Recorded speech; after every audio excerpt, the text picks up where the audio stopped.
Baik, Assalamualaikum warahmatullahi wabarakatuh. Selamat siang, Bapak. Terima kasih telah memberikan kesempatan kepada kelompok kami untuk melakukan audit lingkungan menggunakan metode Life Cycle Assessment atau LCA pada produk gudeg kaleng di perusahaan ini. Perkenalkan, saya Kauri Murila Zara dan bersama dua rekan saya yaitu ada Dea dan Kelvin sebagai bagian dari tim auditor. Jadi, tujuan kami hari ini adalah ingin menyampaikan hasil audit secara jelas, objektif, dan dalam bahasa yang mudah dipahami agar Bapak dapat melihat peluang perbaikan proses produksi dari sisi lingkungan maupun dari efisiensi biayanya. Next. Baik, sebelum masuk ke hasil, izinkan saya menjelaskan secara singkat apa itu LCA. Jadi, LCA atau Life Cycle Assessment adalah suatu metode untuk menilai dampak lingkungan dari suatu produk, mulai dari bahan baku, proses produksi, energi yang digunakan, hingga limbah yang dihasilkan. Cara sederhananya untuk memahami LCA ini seperti medical check-up. Untuk medical check up untuk proses produksi. Kami tidak hanya melihat satu bagian saja, tetapi seluruh alur proses untuk mengetahui di mana letak sumber dampak lingkungan tertinggi atau biasa disebut dengan hotspotnya. Next.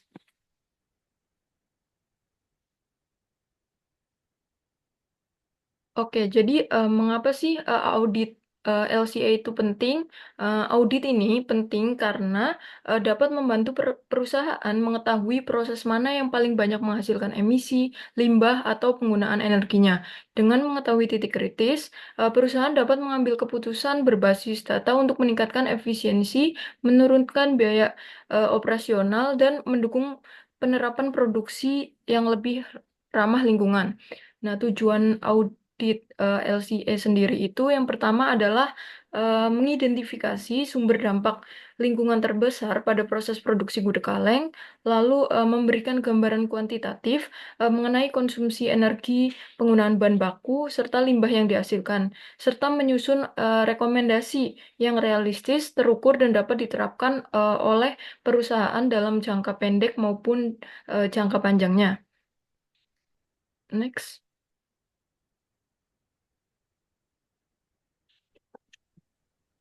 Baik Bapak, sebelum masuk ke hasil analisis, kami akan menjelaskan metodologi yang kami gunakan dalam audit lingkungan ini. Audit ini kami jalankan menggunakan pendekatan Life Cycle Assessment berdasarkan standar internasional ISO 14040 dan 14044. Dengan menggunakan standar tersebut, kami memastikan bahwa seluruh proses penilaian dilakukan secara sistematis dan dapat dipertanggungjawabkan. Proses LCA ini berjalan melalui 4 tahap utama. Yang pertama adalah penentuan tujuan dan lingkup analisis. Yang kedua adalah pengumpulan inventory atau data-data terkait bahan baku, energi emisi, dan limbah yang dihasilkan. Tahap ketiga adalah melakukan penilaian dampak menggunakan metode CML yang nantinya akan diterjemahkan menjadi 3 kategori utama. Dan tahap terakhir adalah interpretasi hasil untuk mengetahui bagian mana dari proses produksi yang memberikan kontribusi dampak terbesar. Melalui 4 tahap inilah kami melakukan audit secara menyeluruh terhadap proses produksi gudang kaleng Bapak. Di sini ada goal dan scope. Tujuan dari analisis ini Bapak adalah untuk mengidentifikasi tahapan produksi yang memiliki dampak lingkungan paling tinggi. Sehingga dapat ditentukan tindakan perbaikan yang paling efektif dan realistis untuk diterapkan nantinya. Sebagai dasar perhitungan, kami menggunakan unit fungsional satu kaleng produk, yaitu 0,3 kg gudeg kaleng yang keluar dari proses produksi. Penggunaan unit fungsional memastikan hasil analisis dapat dibandingkan dengan proses produksi lain atau perbaikan yang mungkin Bapak lakukan di masa depan. Seluruh penilaian dampak kami lakukan menggunakan metode CMLIA baseline yang merupakan metode umum untuk sektor pangan dan memberikan hasil yang jelas dalam kategori pemanasan global, hujan asam, dan eutrofikasi. Ruang lingkup analisis mencakup keseluruhan proses internal produksi, mulai dari bahan baku datang, proses memasak, pengemasan, sterilisasi, hingga produk berada di tahap distribusi awal. Next slide. Ini adalah data inventory yang kami gunakan dalam model. Untuk menghasilkan satu gulai kaleng 0,3 kg produk, terhadap beberapa bahan baku utama seperti gudeg, krecek, daging ayam, dan telur, serta kebutuhan air yang cukup besar pada proses pemasakan. Selain itu, energi yang digunakan terdiri dari LPG dan listrik, sementara dari sisi material pengemasan digunakan kaleng dengan luasan tertentu. Kami juga memasukkan transportasi sebagai bagian dari inventory karena perpindahan bahan baku itu turut menghasilkan emisi. Nah, pada bagian output, kami mencatat limbah cair dan limbah padat yang dihasilkan, serta emisi udara berupa karbon dioksida, metana, dan sulfur dioksida. Data inventory ini dapat menjadi dasar pemodelan di OpenLCA, sehingga perhitungan dampak dapat mencerminkan kondisi operasional Bapak secara akurat. Nah, di sini ada diagram. Diagram ini menggambarkan batasan sistem yang kami gunakan. Analisis dimulai dari penerimaan bahan baku, kemudian masuk ke proses pemasakan gudeg, pengisian kaleng, proses exhausting, penutupan kaleng, hingga sterilisasi. Setelah itu masuk ke tahap pendinginan, karantina, dan berlanjut ke distribusi awal. Model ini menggunakan pendekatan cradle to gate, sehingga seluruh proses dihitung mulai dari bahan baku diterima hingga produk keluar dari pabrik, namun tidak mencakup tahap konsumsi maupun pembuangan oleh konsumen. Seluruh arus masuk seperti bahan makanan, energi, air, serta seluruh arus keluar seperti limbah cair, limbah padat, dan emisi udara kami masukkan dalam model. Dengan batasan sistem seperti ini, kami dapat melihat gambaran lengkap mengenai beban lingkungan yang muncul dari setiap tahapan produksi gudeg kaleng Bapak. Next slide. Setelah seluruh inventory dimasukkan ke dalam model, langkah berikutnya adalah menerjemahkan data berikut menjadi dampak lingkungan. Untuk itu, kami menggunakan metode CMLIA baseline, sebuah metode yang banyak digunakan dalam sektor industri pangan karena mampu memberikan gambaran dampak yang mudah dipahami. Dari berbagai kategori yang tersedia, kami memfokuskan penilaian pada tiga kategori yang paling relevan. Yang pertama adalah global warming, yaitu dampak yang berkontribusi terhadap pemanasan global. Yang kedua adalah acidification atau potensi pembentukan hujan asam yang biasanya dipengaruhi oleh proses produksi bahan baku hewani dan pembakaran energi. Yang ketiga adalah eutrophication, yaitu potensi pencemaran badan air yang dapat terjadi karena kandungan nutrien dari limbah cair. Ketiga kategori inilah yang kami gunakan sebagai dasar untuk menentukan hotspot terbesar di dalam produksi gudeg kaleng Bapak.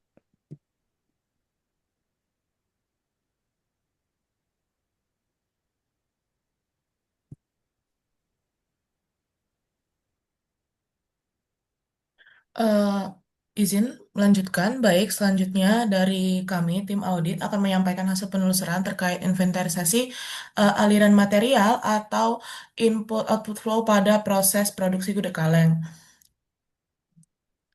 Yang pertama di sini ada input dan output. Di sini pada sisi kiri yaitu ada input dan output produk. Kemudian pada sisi kanan itu ada input dan output waste.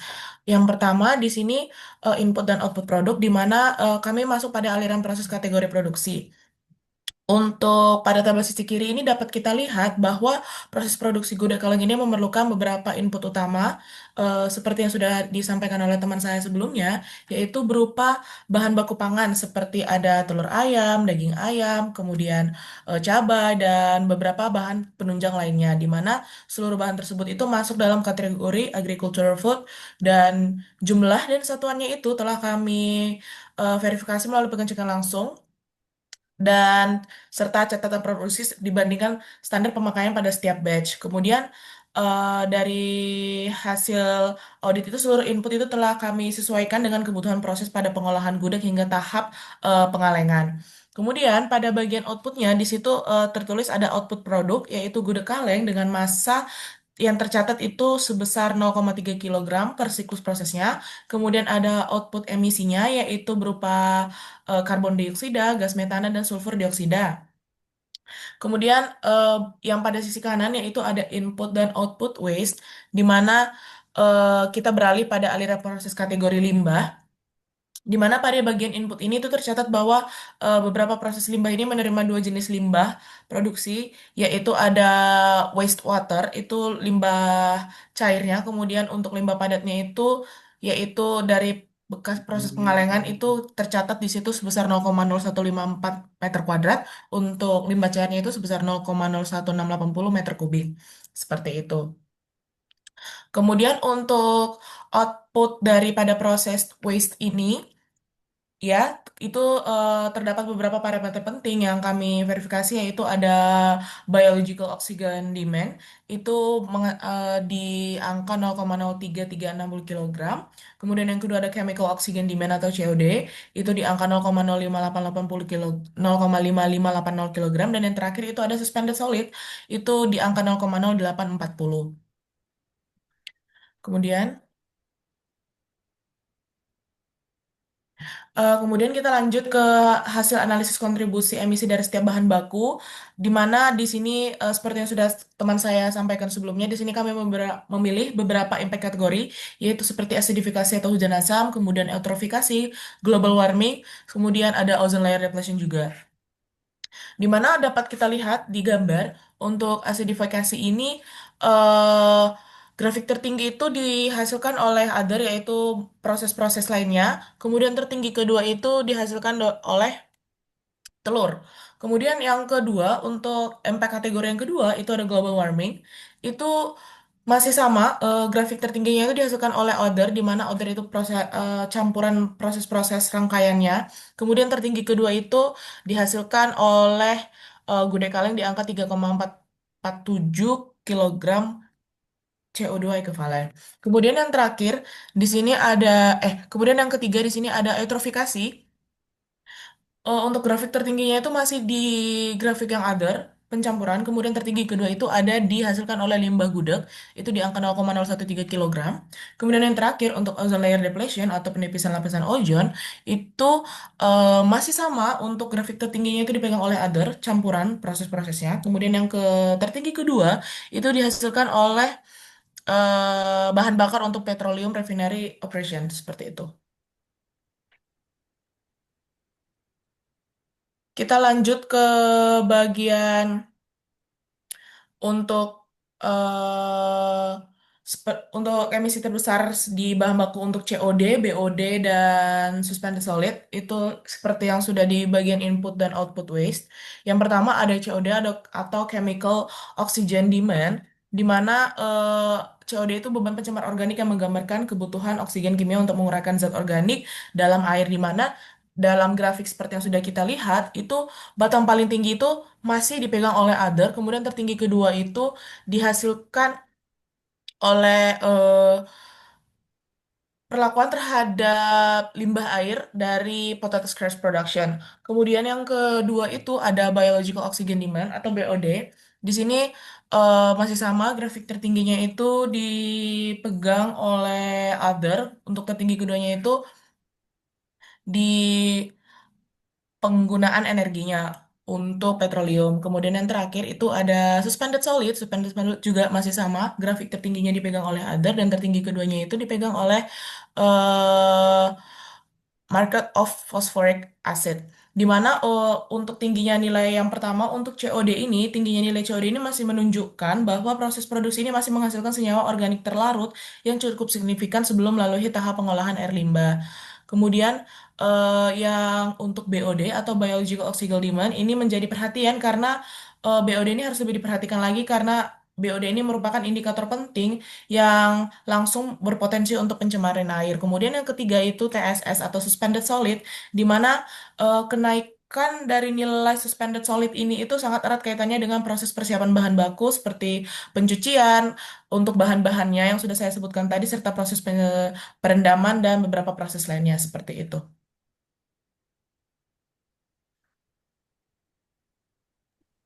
Baik, Bapak, sebelum masuk ke rekomendasi, kami ingin terlebih dahulu menyampaikan dasar penyusunannya.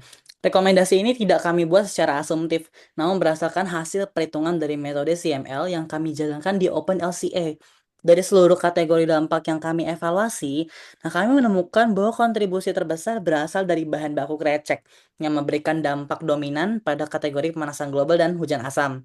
Selain itu, limbah cair pada proses pemasakan gudeg memberikan kontribusi tertinggi pada electrification, sedangkan dari sisi energi, penggunaan LPG pada proses pemasakan dan sterilisasi tercatat sebagai penyumbang jejak karbon yang cukup besar.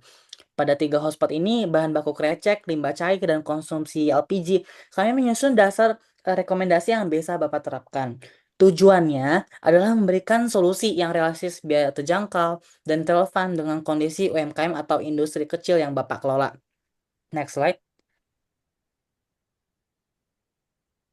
Bapak, berdasarkan analisis kami, krecek merupakan kontributor terbesar terhadap dua kategori dampak lingkungan, yaitu global warming dan acidification.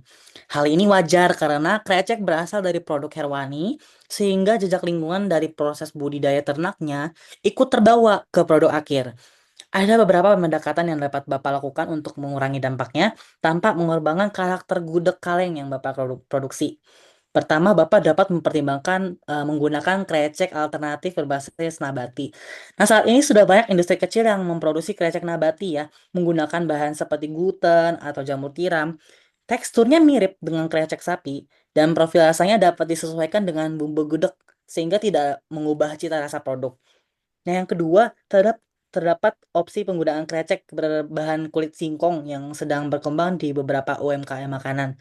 Produk ini memiliki dampak lingkungan yang lebih rendah karena berasal dari sumber nabati lokal dan harganya relatif lebih stabil. Ketiga, Bapak dapat melakukan penyesuaian komposisi, yaitu mengganti sebagian kecil porsi krecek dengan bahan nabati tanpa mengubah pengalaman konsumsinya ya. Pendekatan ini tidak hanya dapat mengurangi dampak lingkungan, tapi juga dapat menekan biaya produksi tanpa mengurangi kualitas produk itu. Nah, dengan ketiga opsi ini, Bapak tetap dapat mempertahankan identitas produk gudeg Bapak yang lengkap dengan kreseknya, namun dengan dampak lingkungan yang jauh lebih rendah. Next slide. Selanjutnya, Bapak, dari sisi energi, kami menemukan bahwa konsumsi LPG pada proses pemasakan dan sterilisasi ini merupakan salah satu penyumbang emisi terbesar ya. Ada beberapa langkah efisiensi yang dapat Bapak terapkan tanpa mengganggu proses produksi yang udah berjalan.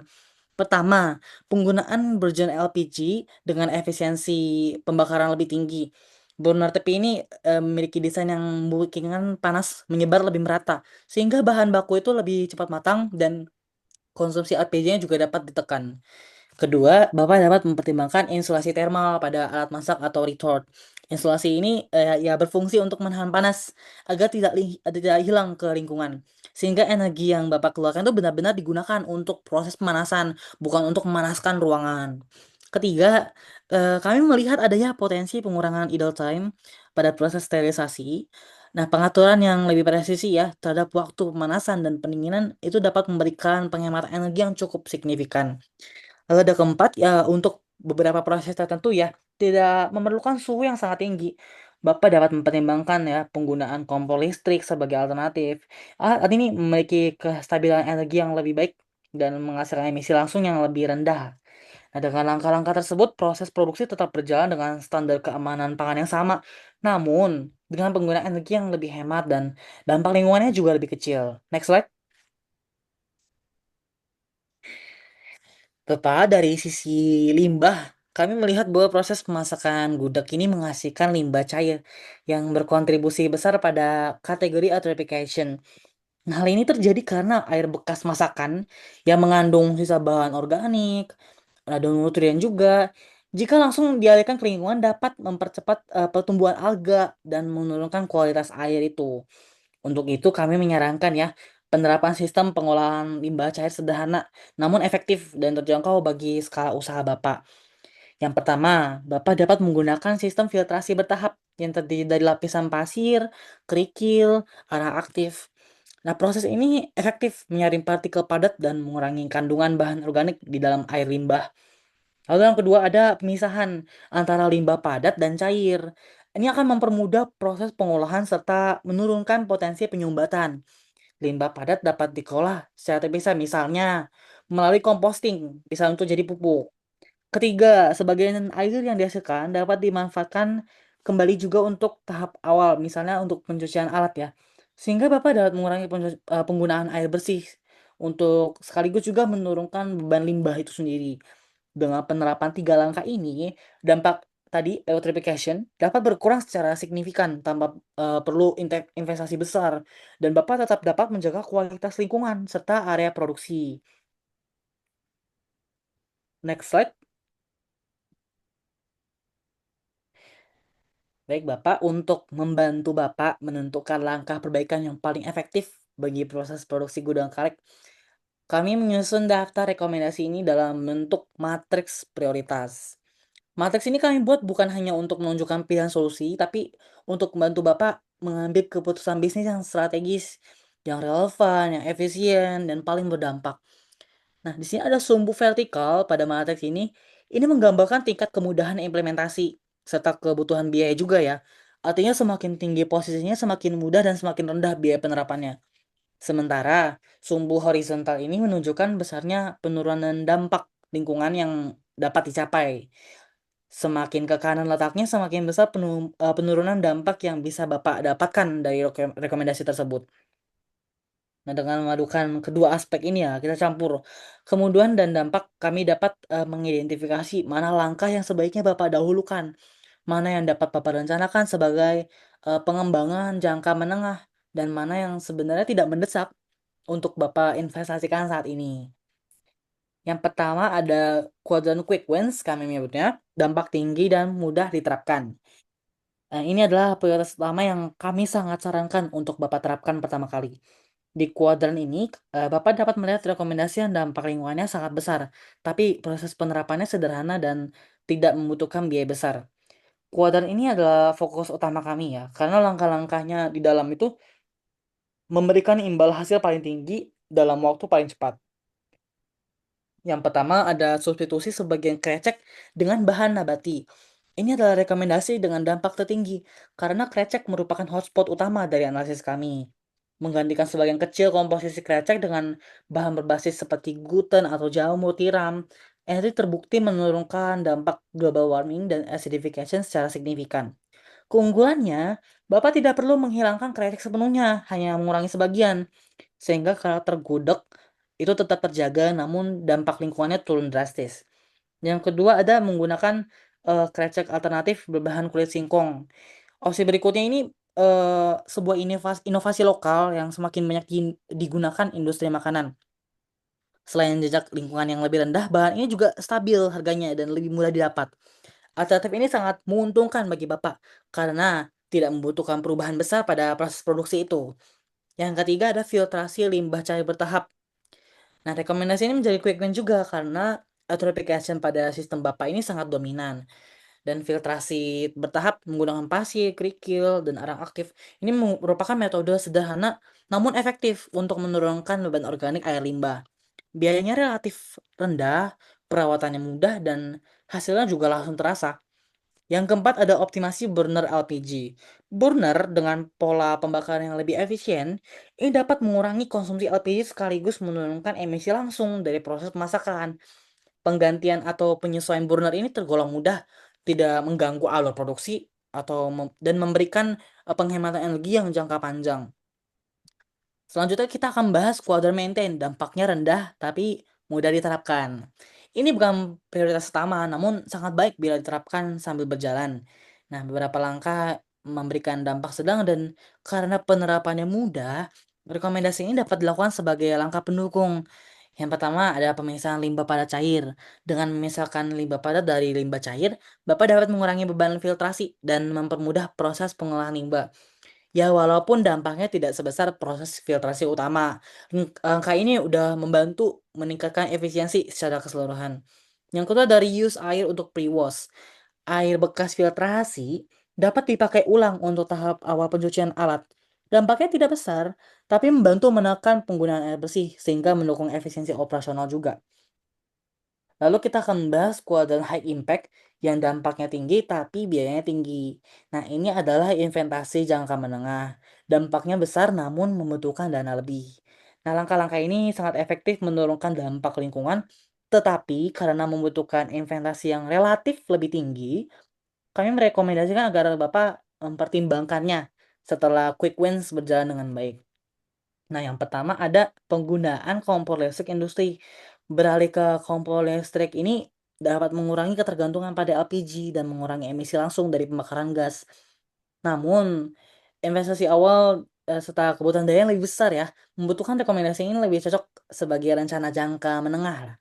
Yang kedua ada instalasi IPL sederhana atau biofilter yang lebih lengkap. Nah, sistem ini mampu menurunkan eutrophication jauh lebih dibanding filtrasi manual, tetapi membutuhkan ruang, pipa tambahan, dan biaya pemasangan juga, sehingga lebih tepat bila diterapkan saat kapasitas produksinya itu sudah meningkat. Yang keempat ada kuadran low priority atau dampak rendah biaya tinggi. Ini tidak kami rekomendasikan untuk tahap awal, karena perbandingan awal dan dampaknya itu tidak seimbang. Nah, beberapa opsi ya memiliki dampak lingkungan rendah, tapi membutuhkan investasi besar, sehingga tidak efisien untuk diterapkan pada operasional UMKM, yaitu ada penggantian mesin utama atau retort. Biayanya ini tinggi, perubahan operasional signifikan, namun dampaknya terhadap penurunan emisi itu hanya kecil, sehingga kami sarankan untuk tidak menjadi prioritas utama pada kondisi saat ini. Nah, dengan matriks ini Bapak dapat melihat secara jelas dan terstruktur langkah mana yang memberikan dampak terbesar dengan biaya dan usaha paling minimal. Nah, fokus kami adalah memastikan Bapak mendapatkan rekomendasi yang benar-benar praktis, benar-benar realistis, dan dapat memberikan manfaat lingkungan sekaligus efisiensi operasional. Nah, rekomendasi pada kuadran Quick Wins merupakan langkah yang paling kami yakini untuk diterapkan pertama kali, karena memberikan tadi ya keseimbangan terbaik antara biaya, manfaat, dan kesesuaian dengan kondisi produksi Bapak saat ini. Next slide.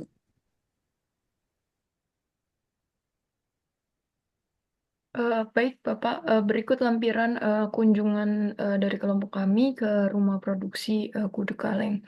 Mungkin itu saja dari kami tim audit eh, dalam menyampaikan hasil dan analisisnya. Mohon maaf apabila ada kesalahan. Terima kasih. Wassalamualaikum warahmatullahi wabarakatuh.